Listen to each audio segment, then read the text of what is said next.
Nako, delikado pala yung grupo ni Tamba mga kabalitaan. Buti nga si Sarah nabanggit niya lang 'to dahil sa sobrang galit, eh, gugurgurin niya yung tatlong tao diyan. Ito talaga ay tinudas talaga, ginurgur talaga mga kabalita. What is the longest sentence? Expresses a complete tip. What is the longest sentence in the world? Life sentence. Tandaan nyo yun ha, lahat ng mga pages na may logo ng Pilipinas Today, pag-aari di umano ni Tamba. Education talaga napakaliwanag. Ang haba pa. Ensure that teaching will attract and retain its rightful share, etc. 900 billion lang yan. Samantalang yung DPWH, nasa 1.1 plus trillion. Hindi siya pwedeng magbago-bago ng amount kasi bawal yon sa Constitution. Pinaka-solusyon na nakikita namin dyan, hindi pa naman na ibibigay sa executive kay Presidente, ay ibalik sa BICAM. I don't think there's any need for us to reconvene as a BICAM because we've already ratified it in both chambers, so in both the Senate and in both the House. So Kayo po ay manalangin lang na sana magkaroon ng himala na matatanggal na yung mga abusadong buhaya dyan sa Kongreso sa midterm election mga kabalitaan. Dadagan, Balita News Update. At sa amin, nakapag-harvest na kami, kakatanim lang eh. So, hindi, buti na lang yung timing, hindi yung bago aanin, nakapag-anin na tayo. So, kung yung season na susunod, okay. It's, there's a, hindi, 1,000 pesos. Hindi, bakong bangang.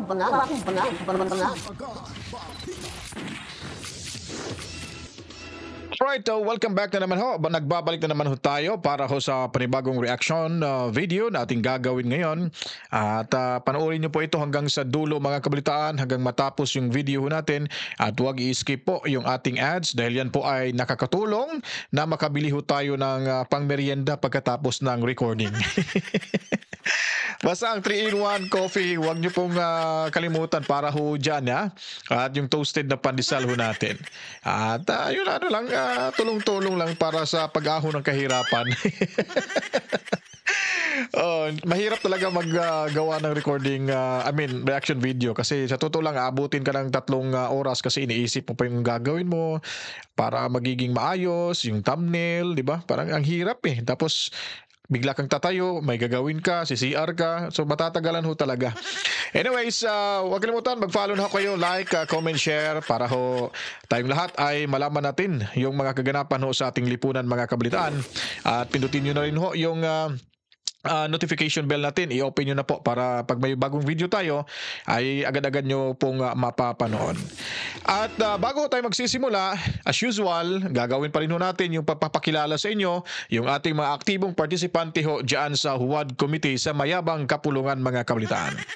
Para hindi nyo po makalimutan, kaya ginagawa ho natin to. Midterm election malapit na, 2025, next year na po, kaya ingat-ingat ho kayo ha, ingat-ingat.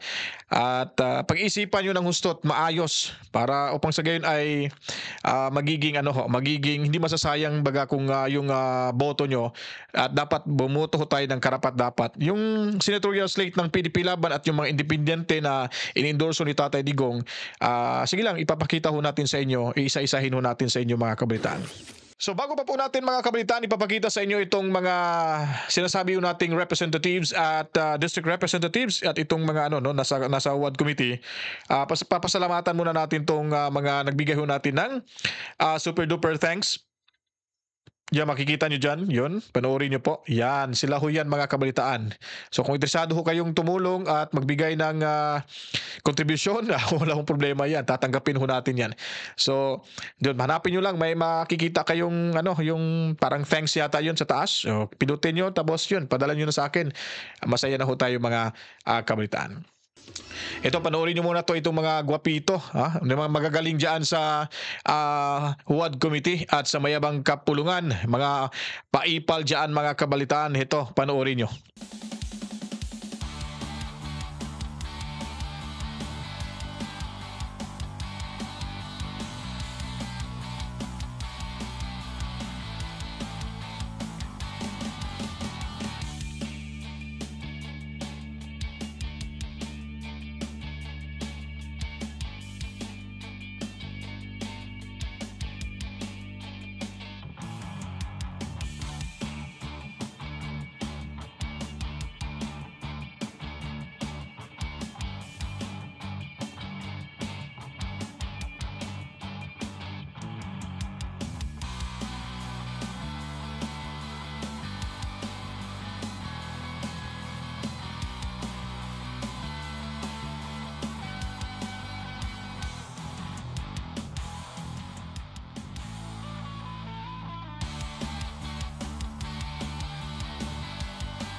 alam nyo na.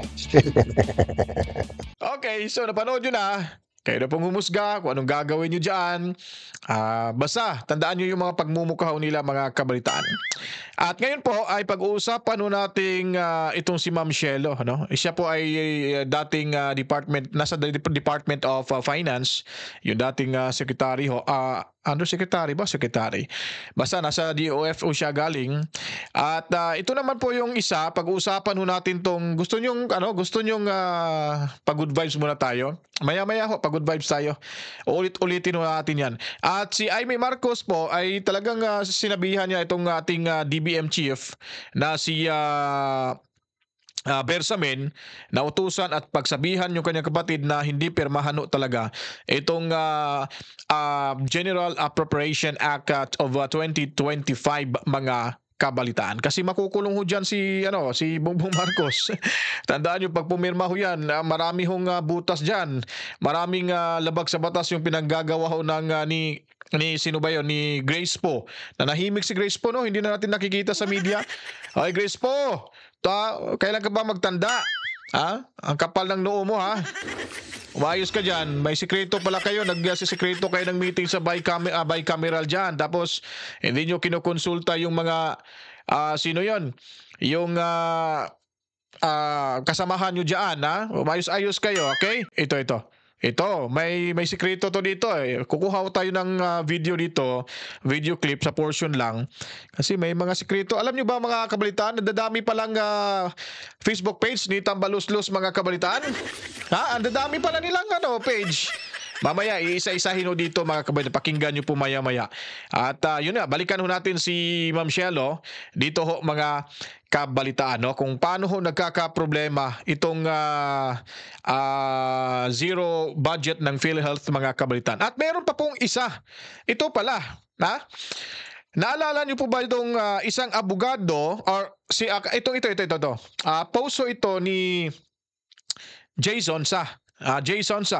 House member, si Honorable Silada Lex Anthony Chris. Party list niya ay AMBIS OWA. Ano ba itong AMBIS OWA? Bahala na, kayo nang magbasa. House of Representatives, Quezon City. Siya po yung nag-file din, isa sa pangatlong impeachment case ni VP Sara. Ito po yung mamang ito. Alam niyo po ba anong kinasasangkutan nito? Mamaya ho, balikan ho natin. Siguro ito, pag-uusapan na lang natin to. Andito na to eh.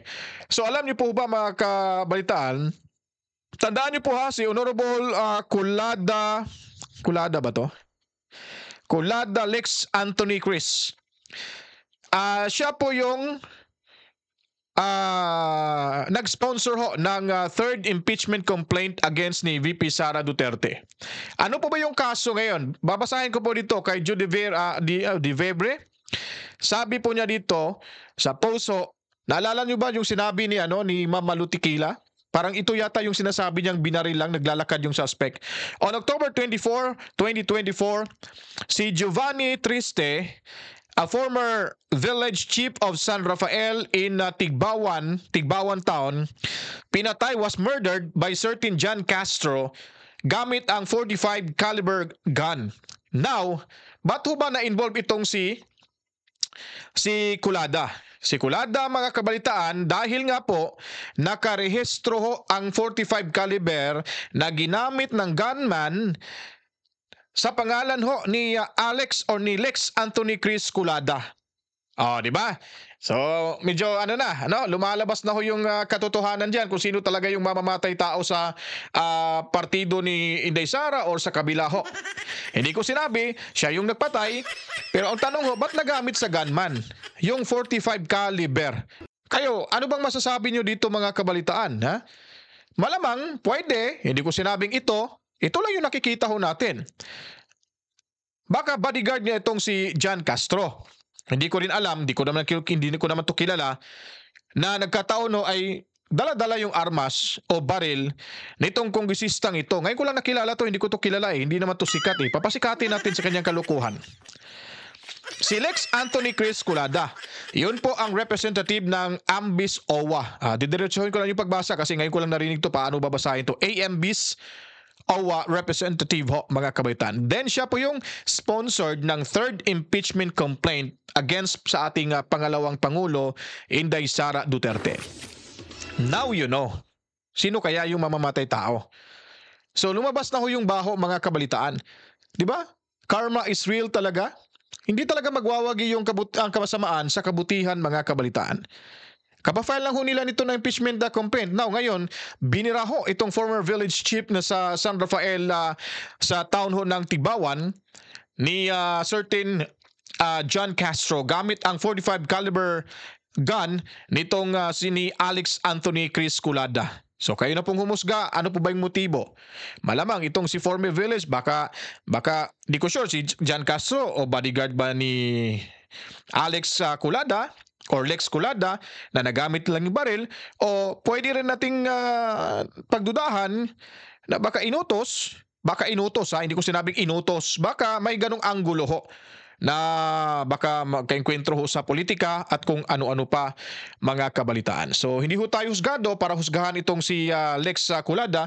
So atin lang anticipation lang na may posibilidad ito yung mga anggulo ho na nakikita at naobserbahan ho natin, mga kabalitaan. At kaalyado ho ito ni Tamba. Ha?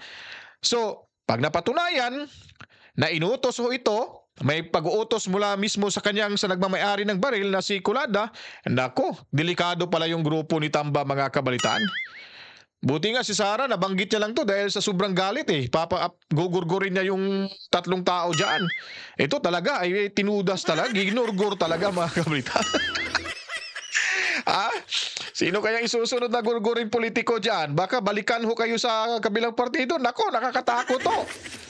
Oh, di ba? Ano bang nangyari sa panahon natin ngayon? Ang dami na hong kaguluhan. Nang nakaupo na ho itong si PBBM. May nakawan, dumami yung illegal drugs, mga sindikato sa Pogo. Ano pa ba? Nakawan dyan sa Kongreso. May mga secret meeting pa para makapagpalabas ng pera. Nako! Tapos yung mga kalyado, ewan ko lang kung nahawaan ba or talagang nagpapahawa para may ganon, may pang Christmas bonus. So kayo na pong humusga dyan, mga kabalitaan. Anyway, malungkot ho itong impormasyon nating ibinigay ho sa inyo, ipinagbigay alam sa inyo. Pero para hindi ho kayo malungkot, mga kabalitaan, dito ho muna tayo. Pag-good vibes muna tayo. Sige, play na natin na, pakinggan nyo po. What is the biggest room in the world? Saan ba yung volume dito? Ba't wala? Ito. Biggest room in the world. Ballroom. The biggest room in the world is the room for self-improvement. You are entitled to your own opinion. What is navigation? Navigation is a process of conducting a vessel into the surface of the water at any possible time. What is verb? Verb is an action word. What is a sentence? Sentence is a sentence that expresses a complete thought. What is the longest sentence? Expresses a complete thought. What is the longest sentence in the world? 5 sentence. Timal talaga itong mga lasinggerong to. What is the longest sentence in the world? Imagine mo, life sentence. Nakakatawa talaga to, ano? Nakakatawa ho, mga kabalitaan. Well, speaking of Tamba, dito mo tayo silipin natin to. Panoorin nyo itong sikat na vlogger, sinusundan ho natin ito. May pasabog ho siya dito patungkol kay Tamba. Ang dami pala nitong ang dami palang binuhay na mga troll sa Facebook, yung mga pages. Yung may mga today. Nako, ingat to kayo diyan, Huwag kayong mag-follow kasi baka uulihin lang kayo niyan, kukunin lang yung simpatsya nyo. At delikado tayo dyan. Basta may mga today daw. Panoorin natin to kung ano-ano ba yung mga page di umano ni Tamba sa social media, ay lang kanilang Facebook page, mga kabaitan. Para alam ho natin. Sige, pakinggan ho natin to. Oo nga pala. Itong may mga logo ng Pilipinas Today, ito daw ay pag-aari ni Tamba.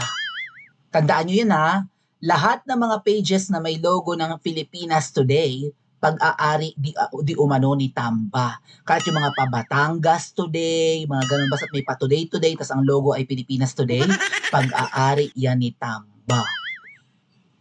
Small. Itong pagkalat ng mga screenshots ng kulukadidang ng asawa mo, conversation and whatnot, hindi kaya ito ay pakana ni Tamba? Hindi kaya inilalabas ni Tamba ito? Bakit sinishare ng Pilipinas Today? There is an allegation na pag-aari ni Tamba Pilipinas Today. Even si Direk Daryl Yap nagsalita patungkol dito sa mga kulukadidang na ito ni Philip Lode, di umano, ay may wakwak. Ito bang Precious Lara Sue ang pangalan ng babae? Malaki ang papaya nito sa picture. Hello, Precious Lara, shout out. Burrito ko yan, yung Love, papaya. sorry na. That's mga conversation. Sorry na, love you, love. Kung ano, never kitang niloko, yada, yada, yada, yada. Dami.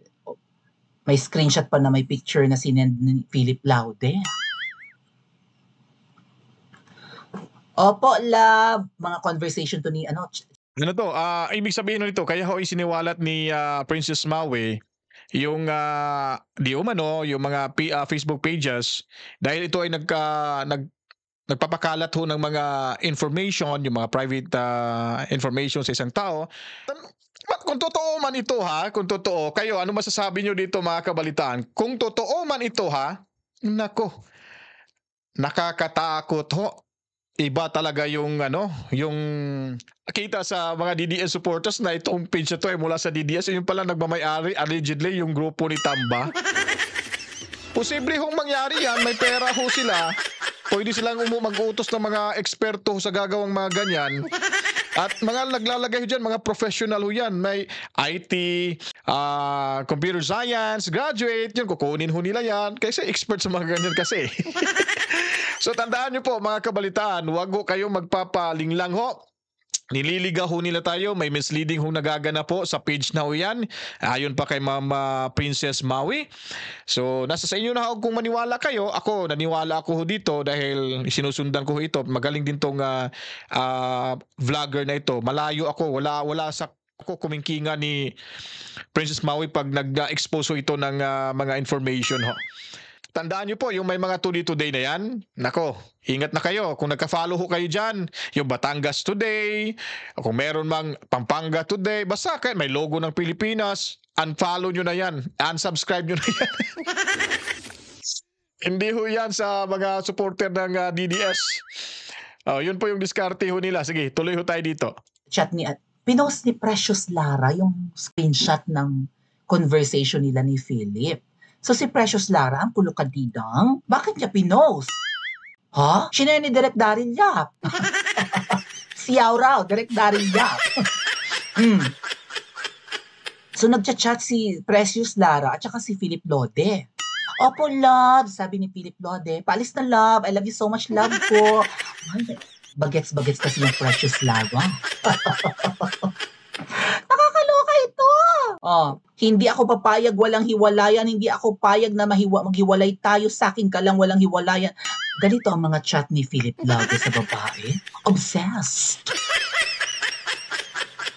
Obsessed talaga. Mayroon pa akong mga nakikitang screenshot. Ang pangit daw nung kung sino man yun. Ang ganda naman ni Precious Lara, ang papaya, panalong panalo. Sorry na lang sa Princess Maui to, hindi nyo makita. Basta malaki ang papaya ni Precious Lara. Precious Lara, magtatanong kami, ikaw ba ang kulukadidang? Ikaw ba ang karibal mismo, Laude? Base dito sa mga senior ni Direk Daryl Yap? Nakakaloka ite. So, small. Sige, tapusin na ho natin yan kasi na yan chismis na yan. Chismis ng mga ng mga karibals. Yun lang ibinahagi natin sa inyo, yung pages daw. Tandaan nyo po yan mga kabalitan. Huwag kayong magpapaloko. Anyways, at sana ho ba tayo? Sana ba tayo? Hanapin na muna natin kasi ito. Pakinggan muna natin to si Amy Marcos pala mga kabalitan. Kung ano po yung masasabi niya dito. Executive Secretary Bersamin has on more than one occasion already urged the restoration of the budget of a law to the BICAM committee. Paulit-ulit na nakita na natin yan. Kasi ako'y kinakabahan. Mas alam ito ni Secretary Bersamin, Article 14, Section 5 ng ating Constitution, the state shall assign the highest budgetary priority to education. education talaga napakaliwanag. Ang haba pa, ensure that teaching will attract and retain its rightful share, etc. Ang liwanag ng utos ng ating konstitusyon. Bakit nasa 900 billion lang yan, samantalang yung DPWH, nasa 1.1 plus trillion. Nakakakaba Kaya nananawagan ako, mas kabisado niya yung ating konstitusyon. Huwag naman ninyo ipahamak yung aking kapatid. Huwag naman ninyo ipapasok at pipilitin na pirmahan yung alanganin. Ako rin ay nakikisuyo sa DBM na huwag tayo mauwi sa sistema ng FLR, yung mahiwagang for later release, na talagang palakasan at lahat ay lumuluhod sa DBM at sa mga bossing ng DBM para makakuha ng project. Kaya nga sinasabi ko, hindi sapat ang line item veto. Kasi malalim at matindi ang mga problema ng very bad budget na ito. Pag line item veto pa lamang, masasagot ba ang mga issues tungkol sa konstitusyon, sa paglalabag sa Korte Suprema, sa tutol sa iba't ibang batas, at higit sa lahat sa pangangailangan ng sambayanan? Talagang hindi kaya sa line item dito. Ang daming problema talaga Malalim at masalimuot. So, yun po, no?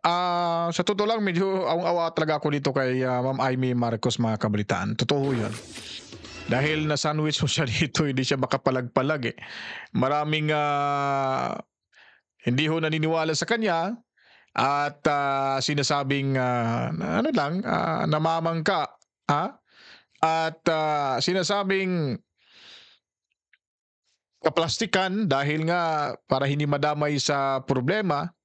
So yun po, no? Pero yung issue ho ng PhilHealth talagang napakalaki. Usapin, talk of the town ho talaga ito, mga kabalitaan. Talk of the country, mga kabalitaan. Number one na pangunahing issue ho sa mga buhayang politiko ho sa ating bansa. Dahil nga, at tayo po ay nagpapasalamat nitong si Ma'am Shelo Magno, ang dating finance official ho, na talagang kinalampag niya yung Malacanang, yung DBM, at nag-resign na ho siya sa DOF dahil hindi niya masisikmura, hindi na kinaya sa kanyang konsensya na papayagan yung mga ganun-ganong mga anomalya. At dinala niyo ho ito sa social media, tapos nadala na sa mainstream media. Buti nga yung mainstream media nakipag balitaktakan dito kay Ma'am Sheila Magno. At saka si Sheila Magno ay talagang siya, may prinsipyo ho. Reliable, dependable, lahat-lahat na ho na talagang mapagkakatiwalaan. So, ngayon, papakinggan ho natin kung ano po yung mga komento, reaksyon niyo ho, no? Nitong zero budget or itong 2025 national budget na ginawa pa sekreto ng BICAM ni Grace po at Zaldico, kasama na ho rin dito si Tamba at itong si Boy Kilay, mga kabalitaan. At may sinabi ho dito si Amy Marcos na wag permahan, kausapin mo na yung mga kasamahan nila. Wala, diretso na ho. Hindi nga nila pinalabas sa social media, wala nga silang live stream. Wala hong mga media nag-cover dahil sila lang ho at para pagang napagkasunduan na ho yung 5 billion na pesos mula ho sa AKAP na paghahati-hatian siguro diyan sa Senado, kaso nga lang hindi pumayag yung mga ibang senador dahil nga nakasalalay ho ang kinabukasan ng ating bansa rito at mga may hirap nating kababayan, mga kabalitaan. Ngayon naman po ay ating pakikinggan si Ma'am Shelo Magno sa usaping ito, mga kabalitaan. PWH na hindi naman nanghihingi ng dagdag na budget ay binigyan ng karagdagang 289 billion pesos. At ang budget ng Senado dinagdagan ng 1 billion. Ang budget ng House of Representatives, 18.8 billion pesos. So hindi lang po PhilHealth ang problema ng 2025 budget. Ang problema natin ay yung kabuuan ng budget at ano yung kinakatawan nito. At naniniwala po tayo na ito na po ata ang pinaka-corrupt na budget sa history ng Pilipinas. Senate President Francis Escudero, however, believes there's still a way to fix the budget mess. Escudero explains on the part of the DepEd it has accumulated over 36 billion pesos in unused funds from 2022 to this year that the president can tap to make up for the budget reduction. Citing data submitted to the Senate, Escudero pointed out that in 2022, the agency earmarked over 13 billion pesos for its computerization program, but it didn't use about 10 billion pesos. In 2023, only half of the over 20 billion peso budget was used. This year, about 15 billion of the 18 billion pesos earmarked was untouched. Escudero notes that unless the 2022 fund is used, it will revert to the Treasury. The Senate chief notes that since 2022, about 70% of over 50 billion pesos allotted for DepEd's computerization program was not used, which is why Congress is cracking down on agency utilization to make sure the funds are actually used. But Senator Amy Marcos has her reservations if there are available funds that could plug the budget gaps. Yes, that's correct. In the event na may savings, pwede naman dagdagan. Pero it's a big if. May savings ba talaga? For Senate Deputy Minority Leader Risa Ontiveros, she cited the fund reductions to education as among the reasons she voted against the final approval of the 2025 budget. Former Senator Panfilo Lacson insists that the Constitution is categorical. Education should be the highest budgetary priority. Lacson says the bicameral panel can fix the problems even in just one day if it so desires. House lawmakers have differing views. Kapag nadala na yan sa Malacanang, line item veto lang ang pwedeng gawin ni Presidente. Hindi siya pwedeng magbago-bago ng amount kasi bawal yon sa Constitution. Pinaka-solusyon na nakikita namin dyan, hindi pa naman na ibibigay sa executive kay Presidente, ay ibalik sa BICAM at ibalik itong mga kinaltas. I don't think there's any need for us to reconvene as a BICAM because we've already ratified it in both chambers, so in both the Senate and in both the House. So we're very Pinaratify kasi walang nag-o-object. At the same time, pinag-uusapan nyo na agad yan. Matagal yun ang pinag-uusapan nyo na iraratipikahan itong proposed budget for 2025. At pwede, hindi pa nga napirmahan ni President Bongbong. Ibalik sa BICAM, pag-uusapan ulit at kailangan magkaroon ng butuhan. Hindi yung kayo-kayo lang na mag-uusap pa sekreto, ilang tao lang yung nasa BICAM, hindi nyo pa pinapalabas sa social media. Wala pang live coverage yun, live streaming. Kayo-kayo lang. Tapos paglabas nyo sa BICAM, wala na, aprobado na. May mga pagbabago, may mga lumulusot na hindi na pag-uusapan. Ano bang tawag nun? Kasapangan sa pera. Talagang swapang kayo sa pera dyan sa mayabang kapulungan. satisfied with the versions. Agencies always want to have more. This congressman came up with data to prove that the combined education budget at 1.055 trillion is better than the DPWH's 1.033 trillion. However, he did not include convergence projects worth over 82 million pesos. Ang sinasabi lang naman natin is pag in-add mo rin kasi talaga yung budget. Pag nagsalita itong si Kangkong, no? Kala mo seryoso? Kala mo hindi na involved sa illegal drugs sa panahon ni Tatay Digong? Ha? Tingnan mo, malinis swerte ka, wala na si Tatay Digong. Kapag nandito pa si Tatay Digong o nakaupo pa ngayon, nako. Talagang mapupulutin ka sa kangkungan. Tapos, grabe pa ito magsalita kay Inday Sara Duterte, napakasakit to. So, taong bayan ang humusga nito. Budget, no, for the entire education sector, mas malaki pa rin yung budget ng education sector kaysa sa si Suarez na si Bonjing, sinabi na nga nagpadala na ho ng official letter at binabasa ngayon sa programa ni Manong Ted na ito ay hindi ho niya lalagdaan yung General Appropriation Act for 2025. So ito si Suarez at ito namang yung isa si Double B. Double B yung tawag ko nito. Saan ba to? Hanapin ko Saglit lang. Iikutin muna natin yung natin. Ito. Saan ba yun? Ito. Yun. Itong nakasalamin, Double B yung tawag ko nito mga kabalitan. Si Double B, may pasabi-sabi pa, hindi, na-ratify na kasi yan Ito si Suarez, iyakin to ni Kong Marcoleta. Sabi pa niya, Sir Kong, huwag mo namang dalas-dalasan yung pagtatanong mo sa mga legalidad kasi nawawala kami sa eksena. Nawawala sa eksena daw sila. Talo kami sa legalidad mo eh. Nakiusap, umiyak. Ito namang si Double B, pasabi-sabi pa, hindi na-ratify na yan eh. Ano ba gusto mo mangyari? Pipirmahan ng presidente ho natin? Kahit mali, kahit labago sa saligang batas natin? Di ba matalino ka, Double B? Ha? Di ba matalino ka? Oh, ba't sasabihin mo na-ratify na yan eh. Hindi po pwedeng ibalik sa BICAM. Alam niyo po, pwede ho yan magbago. Pag naipasa na ho yan sa presidente, titignan ho nila yan, babasahin, at pwede ho nilang babaguhin. Hindi ho napipirmahan kung hindi masusunod yung presidente ho natin. Ibabalik ho yan sa bicameral.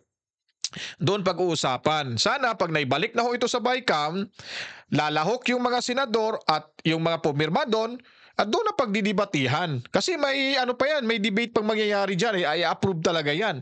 No? Dapat may manindigan dyan na baguhin yung budget, national budget, may manindigan din na karapat-dapat yung budget na yan. Walang nangyari. Sekreto nga ni Grace po, pumunta doon sa isang hotel, nagkwentuhan sila ni Saldico, itong si Tamba, yung Tamba at si Loslos, ito ring mga mga alipores ni Tamba. Ayun, pagkatapos wala na, paglabas, busog na sila, pati si Grace po. Nakatawag nun, paglabas may toothpick na Siyempre, kumakain. Siyempre, magtututpick ka kasi kumakain ka eh. Wala na. Case solved. Pirma na. Pinirmahan at yun. Excited pa naman si Tamba. Pinapasiatan pa niya sa military. Don't worry because I am the house speaker. Bibigyan natin ng 350 per day ng allowance ng mga kasundaluhan natin. Magdating na wala, tumalbog pala. Parang cheque, tumalbog. Hindi pala pipirmahan ni President Bongbong Marcos. Di ba yung kauupahan nila? Talagang lumabas talaga eh. Buti nga lang naman, nakinig ko si PBBM sa sigaw ng mga karamihan na dapat titigan ng gusto at pag-aralan, huwag pirmahan para hindi ka makukulong dyan. Talagang kulong kayo lahat. Parang kayo, hindi pa kayo makukulong dyan. Kasi nasa tuktok pa kayo ng tatsulok. Lalabas at lalabas din yung katotohanan. Baka magtago kayo sa saya ng nanay nyo. Itong si Suarez, ang laki kayo. Paano kayo magtago sa saya ng nanay niya? Napakalaki. Itong si Double B, pwede ba to? Kahit magtago to sa aparador. Itong si Double B. Ayusin nyo yan, ha? Kasi nasa likod ito. Yung sa likod. Sino ba yung sa likod? Si Jude Asidri pala. Hindi ko napansin si Jude eh. Si Gulayat, nasa likod pala eh. So, sige lang. Panahon nyo pa ngayon. Anyways, walang makakapagpigil sa inyo kasi nga kulilat kayo ngayon yung mga partido ni Inday Sara Duterte. Nagkakontsyabahan kayo lahat dyan sa Kongreso. Yun po mga kabitaan. So wala na ho tayong pag-uusapan pa dahil ipakita na natin ating paksa ho ngayon. At huwag kalimutan po mag-comment, mag-like, share at subscribe na ho yung ating official YouTube channel, reaction video, Danagan Balita News Update. At pindutin na rin niyo po yung ating notification bell. Sa lahat ng mga OFW ho, matsalam ho sa inyo. Sana nasa mabuti kayong kalagayan ngayon. Nanonood kayo, sana masaya kayo. Huwag magpa-apekto sa problema sa Pinas. Dahil may mga pamilya ho kayong tinustusan ho dito sa amin, sa ating lugar. Kaya kayo po ay manalangin lang na sana magkaroon ng himala na matatanggal na yung mga abusadong buhaya dyan sa Kongreso sa midterm election mga kabalitaan. At bago pa po ang lahat, ulit papasalamatan natin yung mga itong nagbibigay ng super likes, super thanks. Yan sa taas yan. Makikita nyo yan. Si Magic Can. Salamat po sa 1.99 US dollars po ba ito? At sa kay Jasmine Grebe or Greb, 4 weeks ago pa to, hindi ko pa napasalamatan 4.99 US dollars. So salamat ho ng marami sa inyong suporta ho, pambili ng ating natin ng tinapay, toasted pandesal at saka yung kape 3-in-1, palaman mga kabalitaan. Para naman hindi tayo magugutuman dito walang sasalita. Walang kipagkwentuhan sa inyo. At pinaka-importante ho sa lahat, yung ating papasalamat sa inyo, huwag niyo pong i-escape yung ads natin. Yan po ay nakakatulong ho sa pamilya ko po, sa mga matutulungan pa natin at sa sarili ho natin para ganado ho tayong magpapatuloy sa ating pagipaglaban ho sa karapatan ni Inday Sara Duterte, mga kabalitan at sa ating lahat. So ako na po ay magpapaalam na. Maraming salamat. Mabuhay ho tayong lahat. To God be the glory. Mwa. Chip. Peace out.